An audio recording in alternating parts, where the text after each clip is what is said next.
Welcome to my channel KR Vision Classes. Today we will discuss about a topic of physics, kinematics, which is very important for the examination point of view. In kinematics we will discuss about motion. Motion in Hindi is गति. Motion या गति करना क्या होता है, आज हम ये चैप्टर पढ़ेंगे. ये चैप्टर वैसे हम 9th क्लास की फिजिक्स में पढ़ना स्टार्ट करते हैं. तो चलिए हम इसे पढ़ते हैं. मोशन, सबसे पहले we define the motion. Definition of motion is motion an object is said to be in motion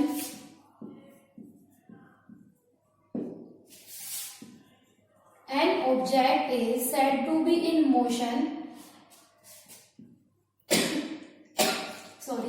when it changes its position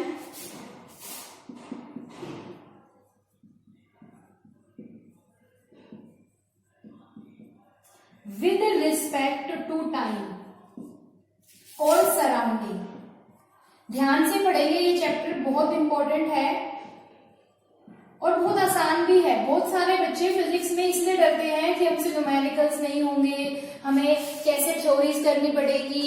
ज्यादातर बच्चों को डर तो न्यूमेरिकल से लगता है, ठीक है, लेकिन बहुत सारे बच्चे इसी न्यूमेरिकल को अपना एक स्ट्रॉन्ग पॉइंट बनाते हैं और अच्छे मार्क्स स्कोर करते हैं.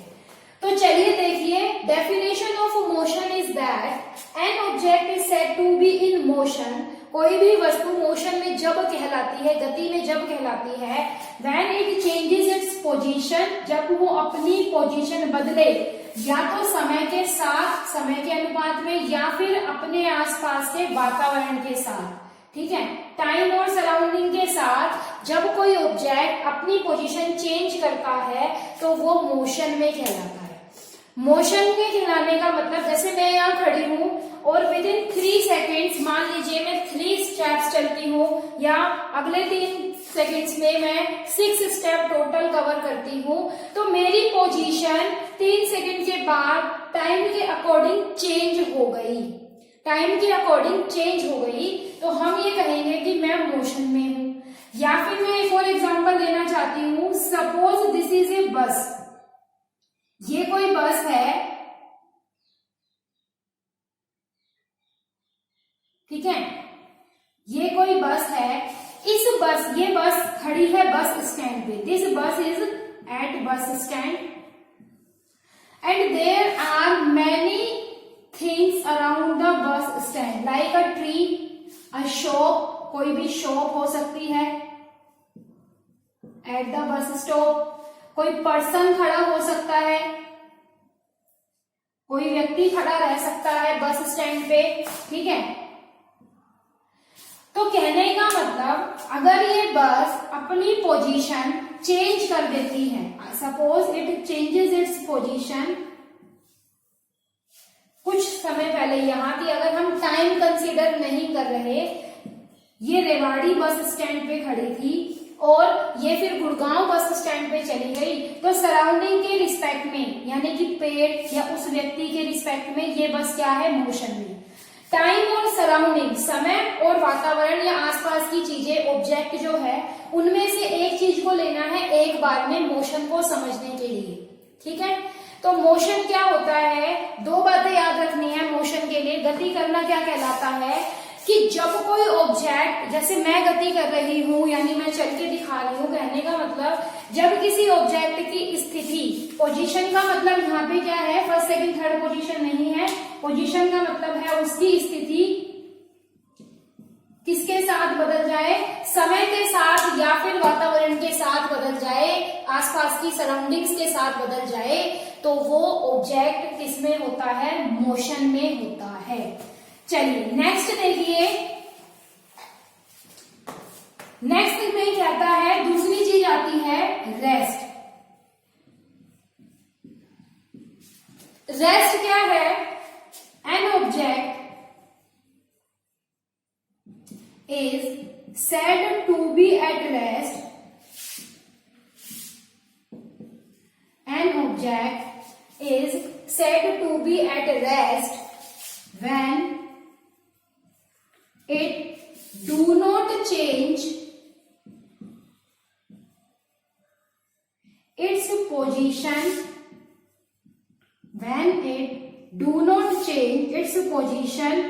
with respect to surrounding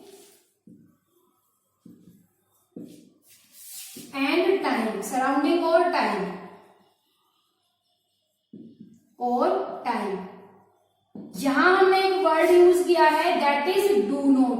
we use the word do not. It means an object is said to be at rest. Rest में कोई ऑब्जेक्ट कब रहता है?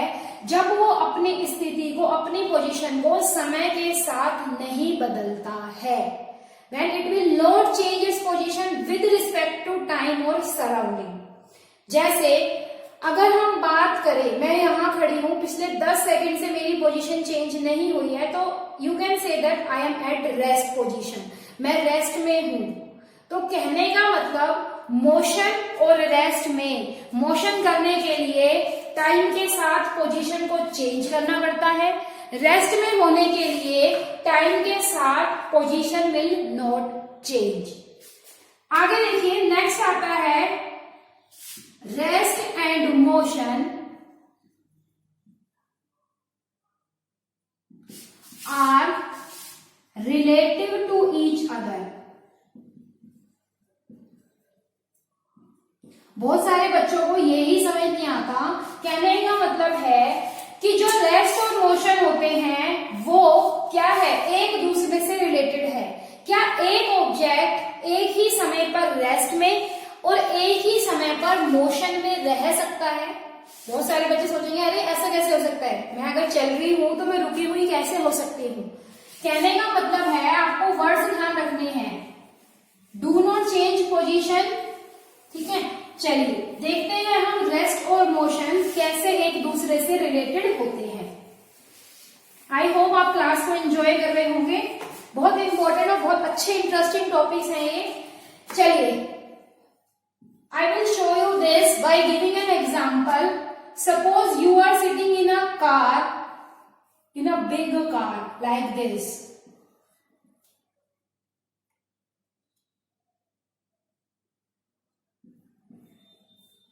You are sitting in a car with some fellow passengers. 2 passengers are sitting behind you. अब ध्यान से सुनिए, this car is moving। मान लीजिए हम ये कह रहे हैं कि भाई ये कार बाहर क्या मतलब, लाइक कोई ट्री है, ठीक है, फिर से कोई शॉप की बात करें हम, ठीक है, यहाँ कोई हाउस है, इनके कंपैरिजन में ये कार अगर मोशन में है, चल रही है, तो इस कार की पोजीशन चेंज होगी। The position of that car will be change with respect to surrounding like tree, shop and house and whatever the object is present at outside the car. So it is in motion, but at the same time when we see that the position of the passenger, with 2 passengers sitting behind seat, their position will not be changed during the motion। कहने का मतलब है यदि ये car चल रही है तो बाहर सराउंडिंग के रिस्पेक्ट में ये कार मान लीजिए रेवाड़ी से गुड़गांव पहुंच गई, ठीक है, तो वहां पर इस कार का ये कार जो है बाहर की चीजों के रिस्पेक्ट में है, वो क्या है, मोशन में है। लेकिन रेवाड़ी से गुड़गांव तक जाने के लिए दोनों पैसेंजर की सीट पोजीशन चेंज नहीं हुई है, ना तो सराउंडिंग के साथ ना टाइम के साथ। तो उसी कार में बैठे हुए 2 पैसेंजर एक दूसरे के रिस्पेक्ट में, with respect to each other, they are at rest, but with respect to surrounding they are in motion. Surrounding के रिस्पेक्ट में वो मोशन में है और अपने एक दूसरे के रिस्पेक्ट में, एक दूसरे के साथ अगर हम उनका मोशन कैलकुलेट करें तो उनकी पोजीशन चेंज नहीं हुई है। इसका मतलब टाइम के साथ उनकी पोजीशन चेंज नहीं हुई, तो एक दूसरे के रिस्पेक्ट में वो क्या है, रेस्ट में है। तो यहां हमने देखा कि रेस्ट और मोशन एक ही टाइम पर होने वाले रिलेटिव फिनोमिना है। आई होप समझ में आया होगा। नेक्स्ट देखिए, मोशन को समझने के लिए रेफरेंस पॉइंट हमें पता होना चाहिए।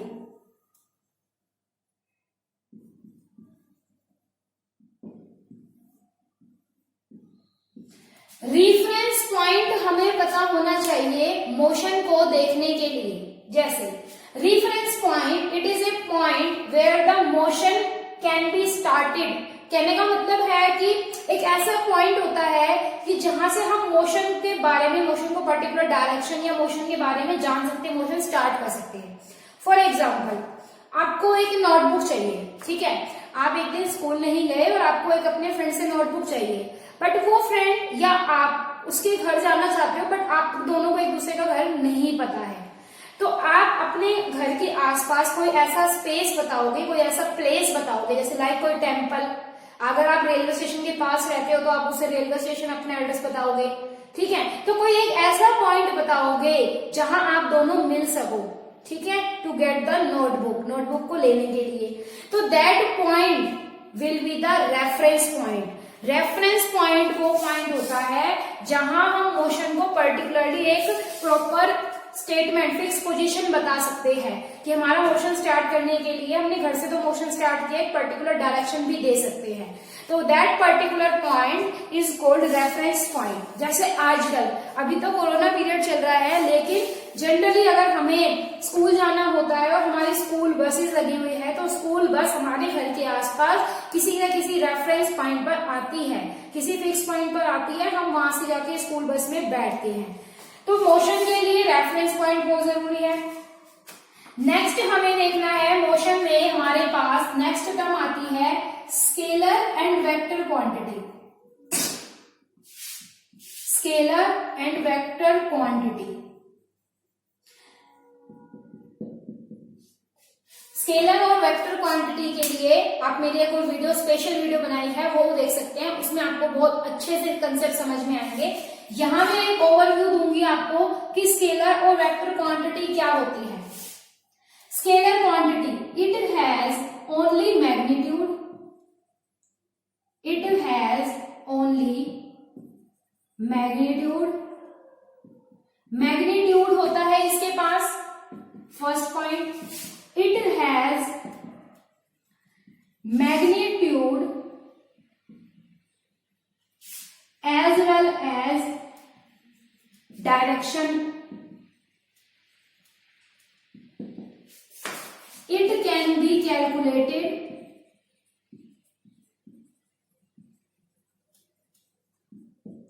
by simple algebraic method. मतलब जैसे हम अलजेब्रा मैथ्स में, अलजेब्रा में हम क्या पढ़ते हैं, plus minus divide multiply like, तो हम इसके पास मैग्नीट्यूड है स्केलर क्वांटिटी के पास, तो हम इसमें ये चीजें निकाल सकते हैं। It can not be, it can't be added by या added subtracted by simple methods.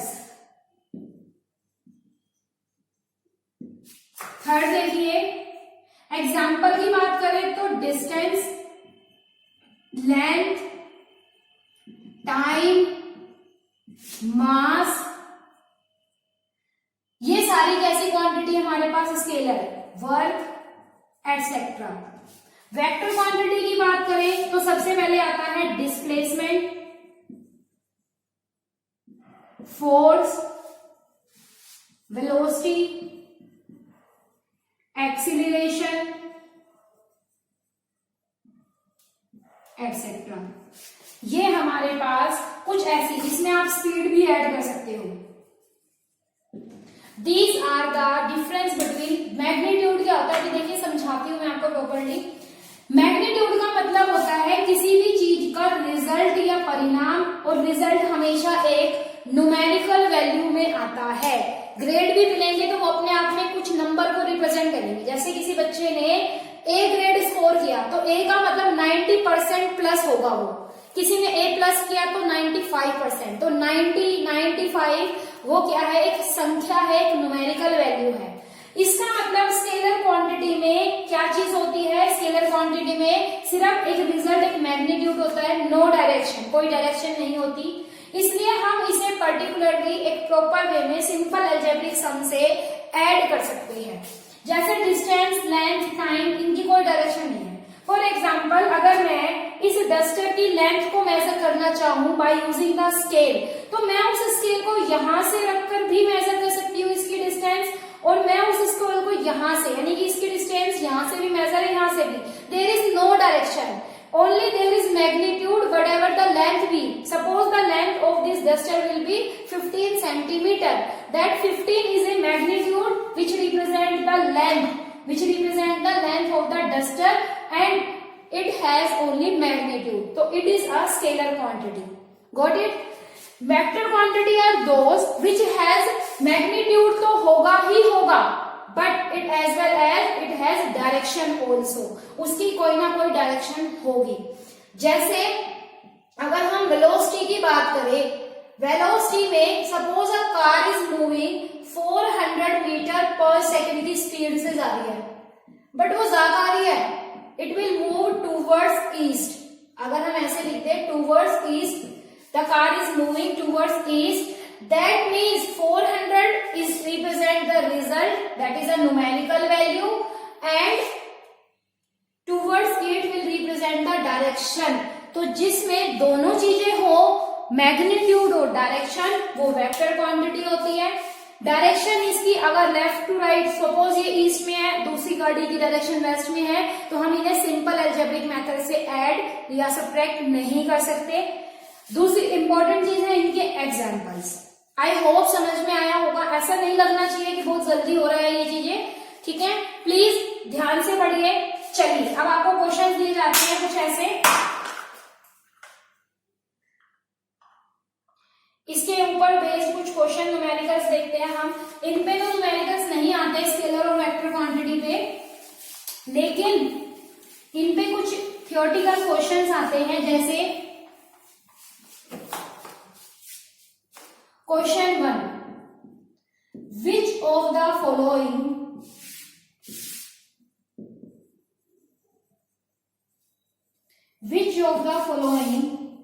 Is not a vector quantity?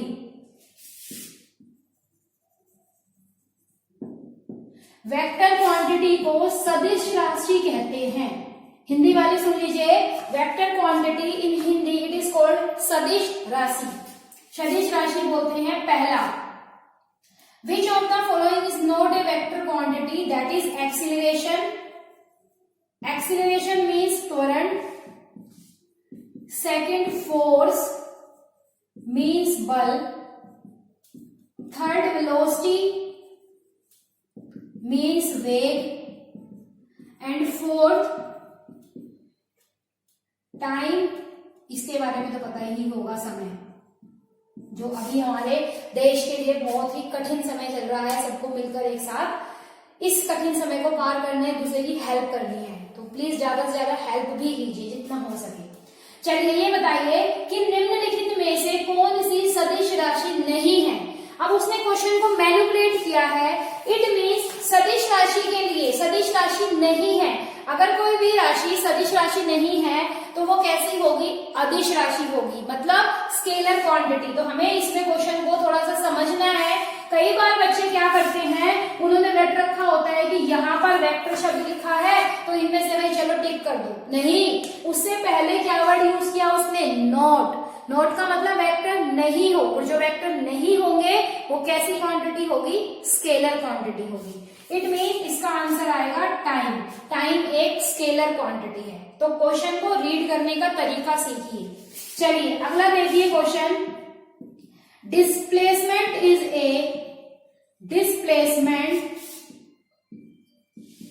A dash quantity. ये मुझे पता है, जिन बच्चों ने ये चीज पढ़ी है, जिन लोगों ने ये पढ़ रखा है कंसेप्ट, उन्हें बहुत आसान लग रहा होगा। लेकिन कभी कभी क्या होता है, पेपर में ओवर कॉन्फिडेंस में हम आसान चीजें ही गलत कर जाते हैं। प्लीज होपलेस नहीं होना है, ये बहुत अच्छा टाइम है पढ़ने के लिए। Displacement is a dash quantity vector और ऑप्शन बी इज स्केलर, तो it would be vector quantity. Displacement क्या है? वेक्टर क्वांटिटी होती है। चलिए, तो इस तरह के क्वेश्चन आपको देखने के मिलेंगे स्केलर और वेक्टर के लिए। नेक्स्ट हमारा टॉपिक आता है डिस्टेंस एंड डिस्प्लेसमेंट। डिस्टेंस,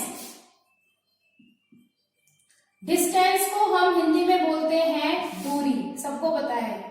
आजकल लोगों ने वैसे ही कोरोना में एक दूसरे से दूरियां ही बना रखी है, कितने ही क्लोज हो सबसे, लेकिन हमने बट दूर रहकर भी अपनों के पास रहना है, उनकी मदद करनी है।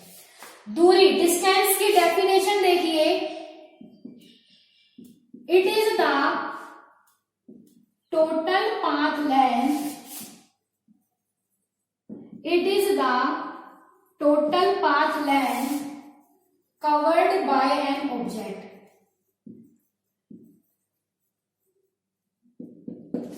किसी भी ऑब्जेक्ट के द्वारा कोई भी वस्तु कितनी दूरी यानी टोटल पाथ लेंथ, कितनी रास्ते की लंबाई या कुल दूरी को तय करती है, उसे हम क्या कहते हैं? What we call it as distance या दूरी। आया समझ में यहाँ तक? उसके बाद देखिए यहाँ पे क्या कह रहा है, यहाँ पे कहता है डिस्टेंस के बारे में दूसरी चीज, जैसे फॉर एग्जाम्पल मैं आपको पहले एक एग्जाम्पल देती हूँ।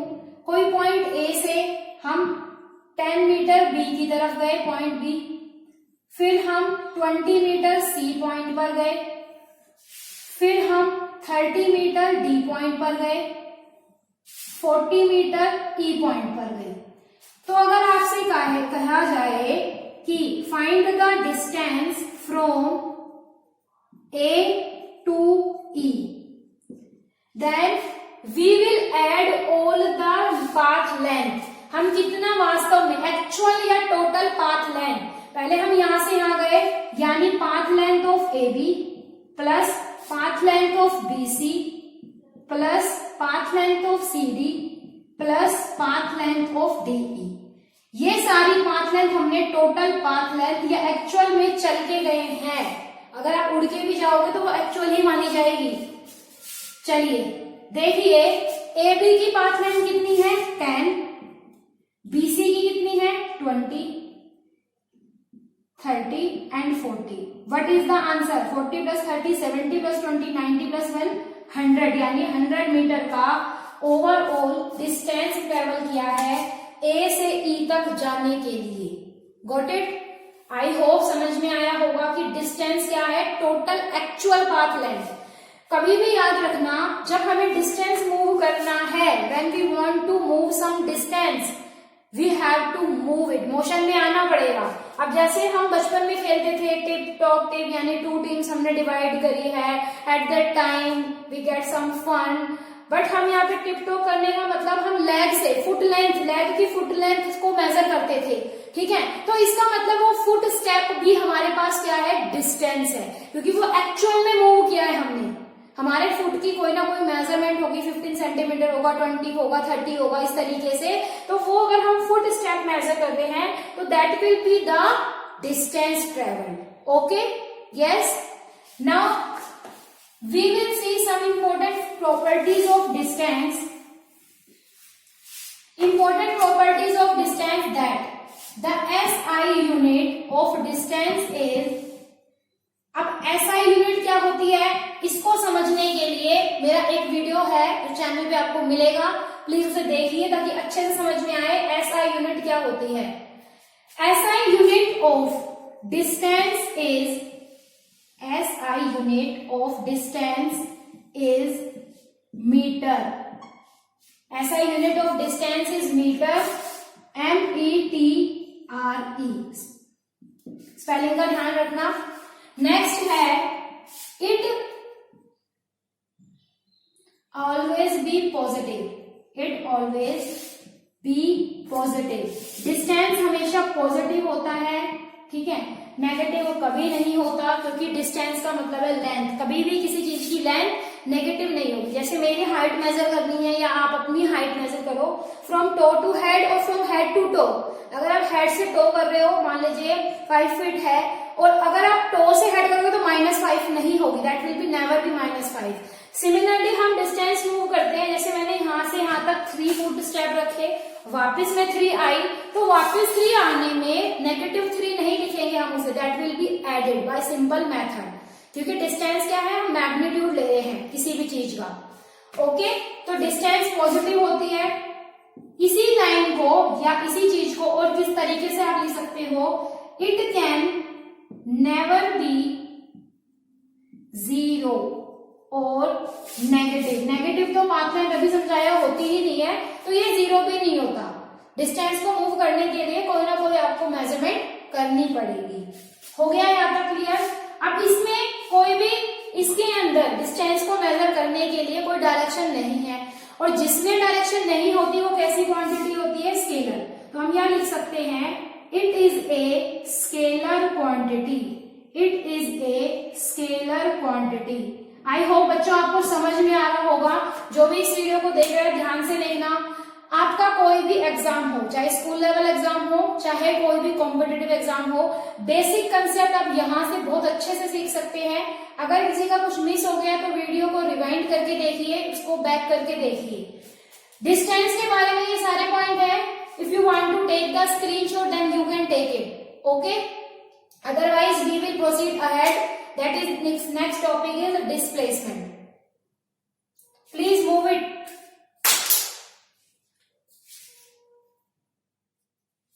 Okay, please take the screenshot.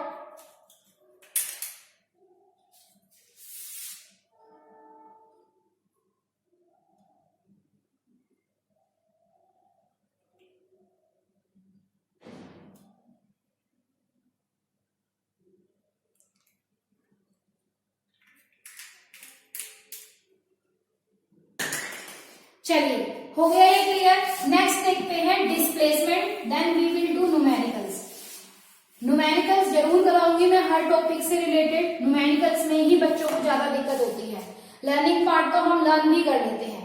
चलिए नेक्स्ट देखते हैं हम डिस्प्लेसमेंट। डिस्प्लेसमेंट को हिंदी में विस्थापन कहते हैं। विस्थापन, it is the, if we define it as, it is the shortest path length, it is the shortest path length between initial and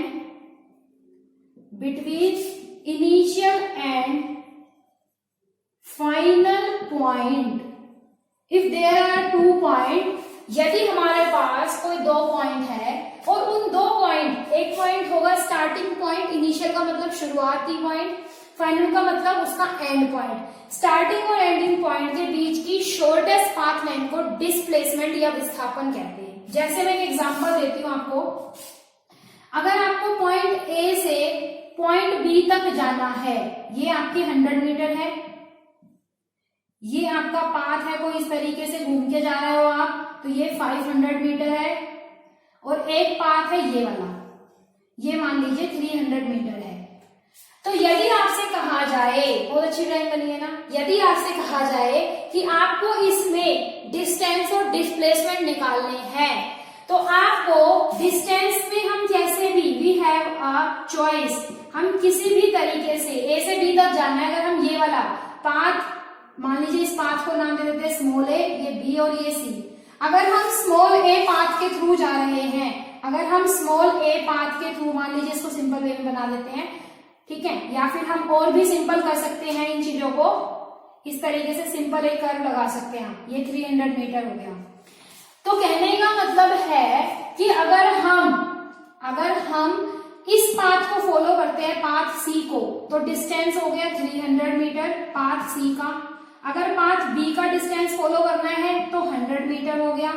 और अगर पाथ ए का डिस्टेंस देख रहे हैं, अगर हम बड़े वाले रास्ते से जा रहे हैं, तो डिस्टेंस कितना होगा 500 metre.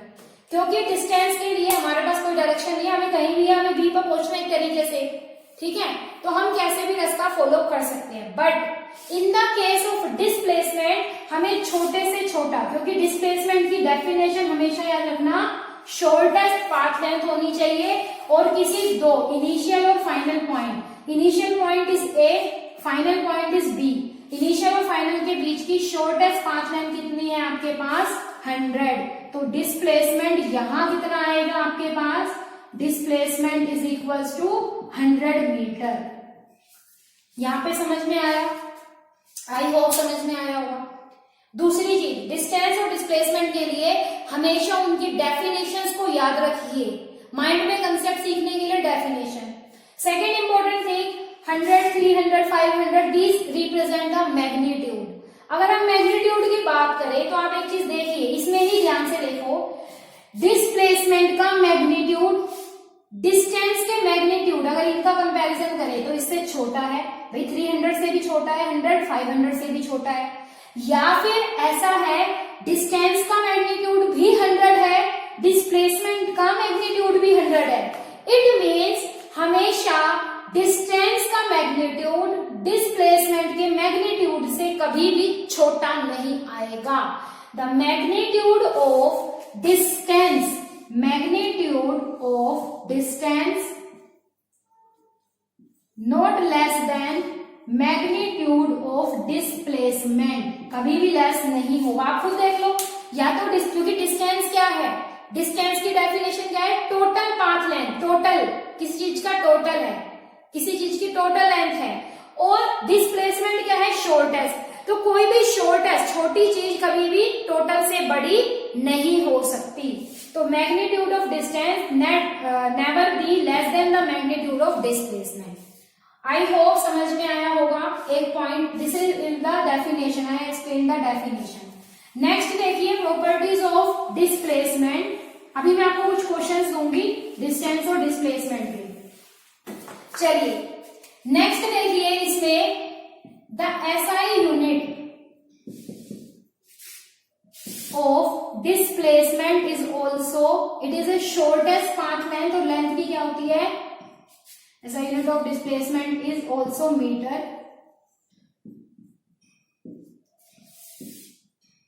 It is a vector quantity, क्योंकि डिस्प्लेसमेंट में दो पॉइंट हो गए भाई, हमें ए से बी, रेवाड़ी से दिल्ली, दिल्ली से गुड़गांव, गुड़गांव से पटौदी, या कहीं भी जाना हो तो इनिशियल और फाइनल दो पॉइंट है, हमें डायरेक्शन मिली हुई है, ठीक है।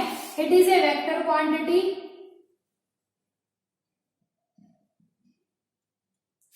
Next, it can be positive, negative और zero।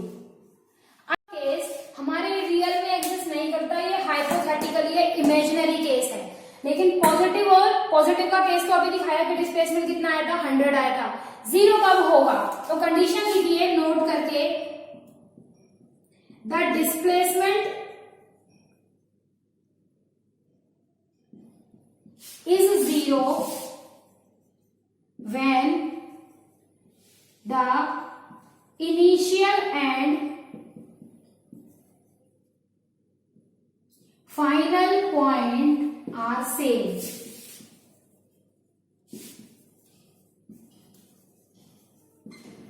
भाई डिस्प्लेसमेंट जीरो कब होगा, जब फाइनल और इनिशियल पॉइंट सेम होंगे। अब इसका फॉर्मूला अगर हम लिखें, फॉर्मूला क्या बनेगा, फॉर्मूला क्या बनता है डिस्प्लेसमेंट का, फाइनल पॉइंट, जो भी फाइनल पॉइंट की वैल्यू है, minus initial point, final point minus initial point, that will be the definition and formulas all about the displacement. Please note down it, or want to take screenshot then you can take it। आप screenshot लेना चाहे तो screenshot भी ले सकते हैं।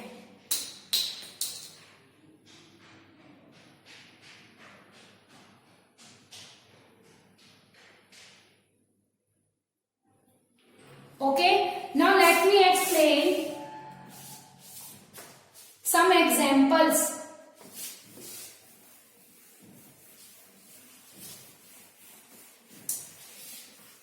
अब तो समझ में आ रहा है सब बच्चों को? ओके, तो जल्दी से लाइक शेयर सब्सक्राइब कीजिए, अच्छे अच्छे कमेंट्स कीजिए। चलिए नेक्स्ट देखिए एग्जाम्पल 1। अगर कोई रनर किसी सर्कुलर ट्रैक में घूम रहा है, ठीक है, किसी पॉइंट ए से स्टार्ट कर रहा है और ट्रैक की लेंथ है 400 मीटर का ट्रैक है, तो find distance and displacement of athlete in 1 round. अगर एक राउंड का डिस्टेंस और डिस्प्लेसमेंट निकाले तो एक राउंड का अगर हम डिस्टेंस देखें, डिस्टेंस फॉर 1 राउंड, तो यहां से कहीं से तो अपनी वही रेस वगैरह स्टार्ट करेगा। आपने भी की होगी, बहुत रेस करी है, अब भी कोरोना से रेस ही है सबकी। चलिए देखिए यहाँ पर अगर ये इस तरीके से चलेगा तो टोटल एक्चुअल पाथ लेंथ कितनी कवर कर रही है? It is so simple question, 400 metre. और डिस्प्लेसमेंट क्या होगा इसका? डिस्प्लेसमेंट क्या है इसका? डिस्प्लेसमेंट अभी अभी बताया, final point minus initial point, final point minus initial point. Final point क्या है इसका? ए। इनिशियल पॉइंट क्या है? ए से ए कैंसिल हो गया तो 0, तो डिस्प्लेसमेंट 0 हो सकता है जब फाइनल और इनिशियल पॉइंट सेम हो। तो इस केस में एक राउंड का सर्कुलर पाथ में यदि 400 उसका मेजरमेंट दे रखा है, उसके ट्रैक की लेंथ दे रखी है, तो 400 उसका डिस्टेंस होगा और डिस्प्लेसमेंट कितना होगा उसका? 0 फॉर 1 राउंड। अगर यही क्वेश्चन में वो कह दे एंड यहां पर अगर वो कह दे ये वाला केस और बी केस में पूछ ले हाफ राउंड का डिस्टेंस, हाफ राउंड डिस्टेंस या डिस्प्लेसमेंट पूछे, तो हाफ राउंड में आप यहां से भी मूव कर सकते हो और यहां से भी, ठीक है। For to cover the half round, मान लीजिए ऐसे आपने कवर करा, इट इज पॉइंट बी, तो हाफ राउंड का निकाल सकते हैं आप। ऐसे चल के जाओगे तो that will be the semi circle. Semi circle का डिस्टेंस क्या होता है आपके पास? जैसे पूरा भाई कवर कर रहे हैं 2 पाई आर होता है, तो वो पाई आर हो जाएगा।